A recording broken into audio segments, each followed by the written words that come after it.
sharply higher at the open, stocks continued to perform well over the course of the day Tuesday. And I think that bodes well here over the next couple of years for having bigger demands coming to this country. Now, more of Neal Asbury's Made in America. Welcome to Made in America.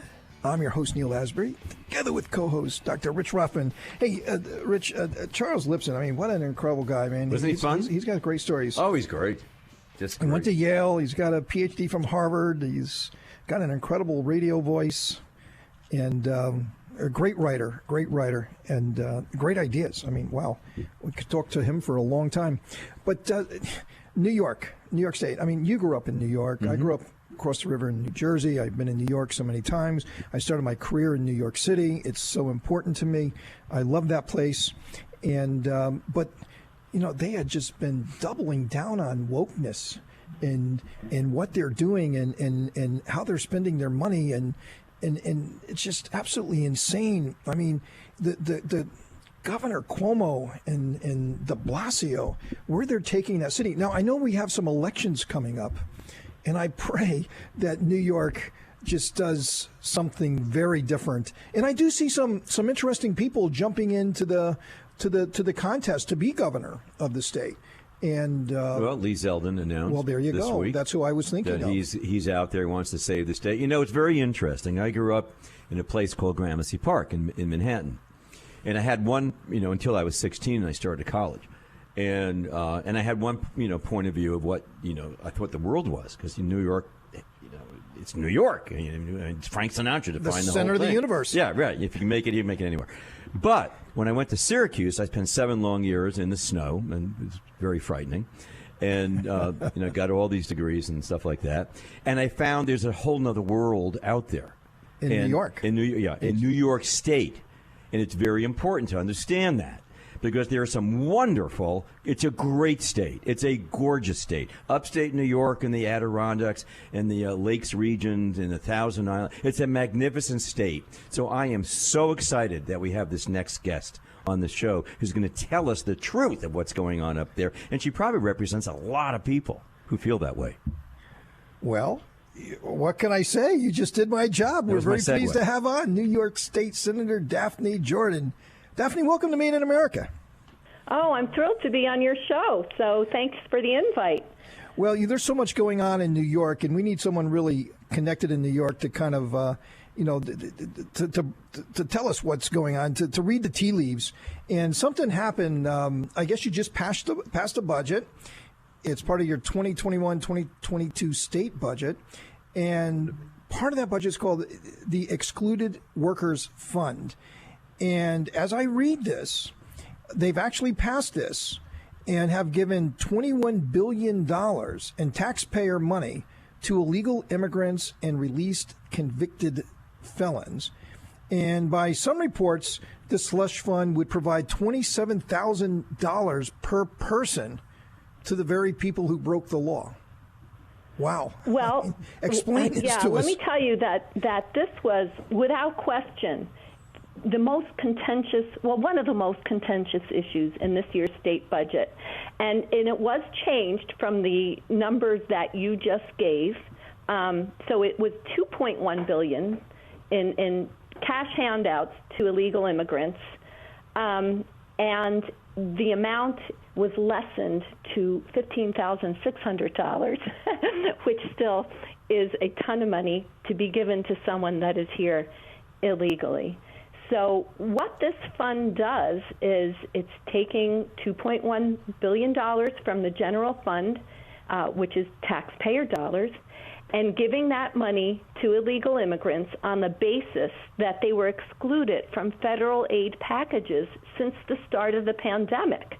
And on that front, the federal government got it right. You don't give these people unemployment benefits. But New York, no sense at all. We're going to condone these illegal immigrants who are here every day in our country illegally. They are breaking the law. They are working. If they are working, they're working illegally. Their employers are not paying unemployment insurance. And so here we are rewarding them. To me, it's incredulous that that we would even think of giving to these people when our state government was broke. Before COVID, we were $6.1 billion in the hole, and we had to beg the federal government to bail us out. The federal government gave us $12.6 billion, and that was more than enough to close the budget gap without resorting to any new tax increases. But we still have increased taxes to over $4 billion on top of that, and we're giving illegal immigrants $2.1 billion. So you know what that really says when we were watching this being the $1.9 trillion being passed, that and the states and the Democrats were demanding that the money goes back to the blue states that really needed the help, and the cities that needed the help in the blue states. It shows once again that those on the left in the Democrat-controlled states continue, no matter what, they are so static about the whole thing that they can't get beyond making the bad decisions. Once again, they have an opportunity to make a good decision, but they make a bad decision. And the money goes out the window. They still don't resolve their problems. They create more problems. And it shows once again, Neal, that America comes last. That's right. So, Daphne, I mean, is there any chance to change the direction of New York? I mean, can there be a Republican governor in New York? I mean, in the legislature, can there be a Republican legislature in New York? Can that exist? Is the calculus there? Well, everyone has to vote. You have to. We do need a Republican governor. We do need to flip the Senate back into Republican hands, Republican majority. And I can tell you right now that the left Democrats are the ones that are ruling what happens in New York. They have control in the Senate and the Assembly over what would be called the moderate Democrats. So, New York is going to keep going left unless people vote and they get out and they vote Republican. Daphne, we got to take a quick break here. We're with Daphne Jordan, New York State Senator. We're going to be right back with Dr. Hoffman and I, and a lot more to talk about. Stay with us. Made in America.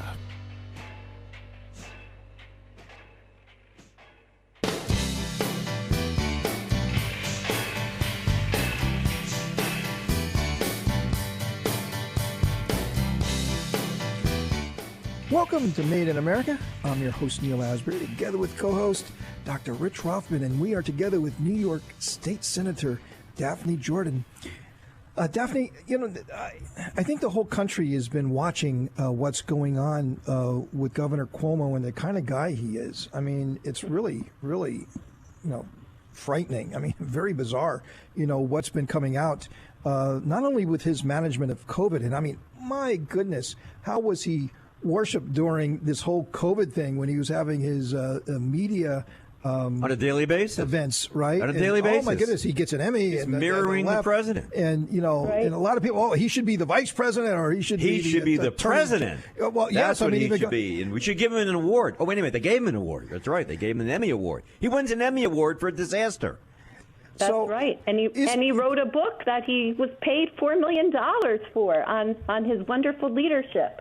I mean, there's so much to question about our governor. It is really sad. He has put a dark cloud over New York State government. We have sexual harassment scandals going, even one that would be sexual assault. He has his book deal, which, we're finding out now that he used state employees to help him with that, and that's against ethics here in New York. You can't use your political office for personal gain, which is what he seemingly has done. We have the cover-up of the 15,000 nursing home deaths, because of a mandate that and it may be more than that, because numbers are coming out now again. That's even increasing. Completely outrageous. That's horrible. It is. And, anyone can make a mistake, But that order stayed in place for a long time, and the fact that he covered it up. And at the time, when I heard he was making a book, I jokingly said in my office, he's probably not releasing the numbers because he doesn't want it to ruin his book deal. And sure enough, it sounds like that's what probably happened. But yeah, the public has lost trust in our governor. I would say just about the whole legislature, whether you're Republican or Democrat, has lost trust in him. I think that's another reason why the Democrats on the left were able to get what they want in the budget, because the governor is not as strong a bargaining partner anymore.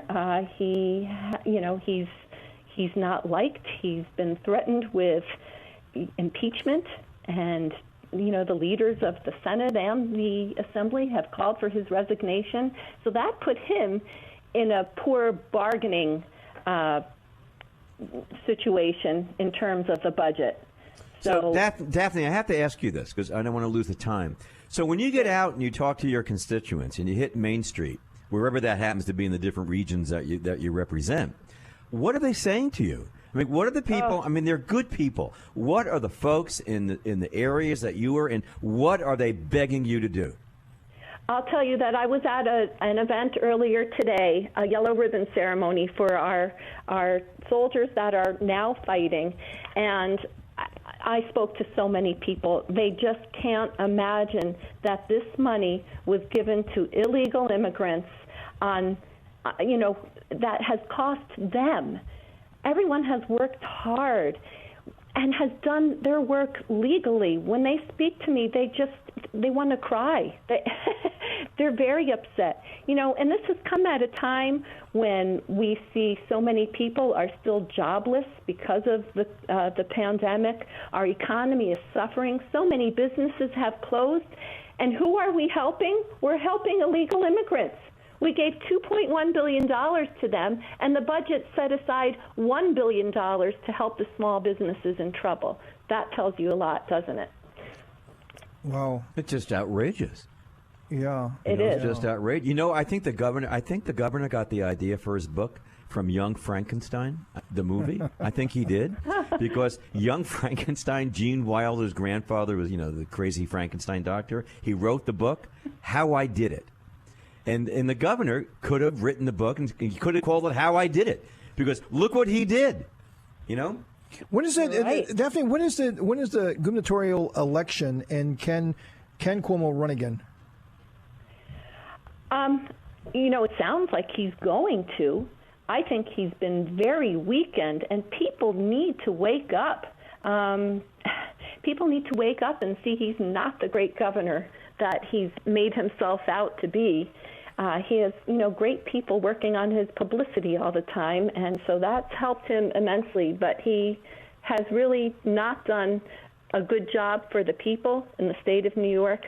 I think there are a number of candidates, Republican candidates, that are looking to get the nod from the party to run. And I think any one of them that have thrown their hat into the ring would be an excellent choice. So, people need to be informed, and I'm afraid that the media isn't always helpful in giving out the correct information and what's really going on. And it wasn't that long ago that there was a Governor Pataki, right? I mean, a great governor. And Pataki releases statements every now and then. I see them. A Republican governor. But, it wasn't that long ago that New York did have a very successful Republican governor. You're right. And it can happen again. People need to be informed. People need to know what's really going on here. Daphne Jordan, New York State Senator, out there fighting hard. We got to support her. We got to support all the good folks in New York. They deserve much better than what they have in this next election. Like you said, Daphne, people got to get out and vote. We can change this. We can change directions. Thanks for being on the show. It's been a pleasure. Thank you so much. Thank you. Coming up, Dr. Hoffman and I are going to have some final thoughts for the day. Made in America.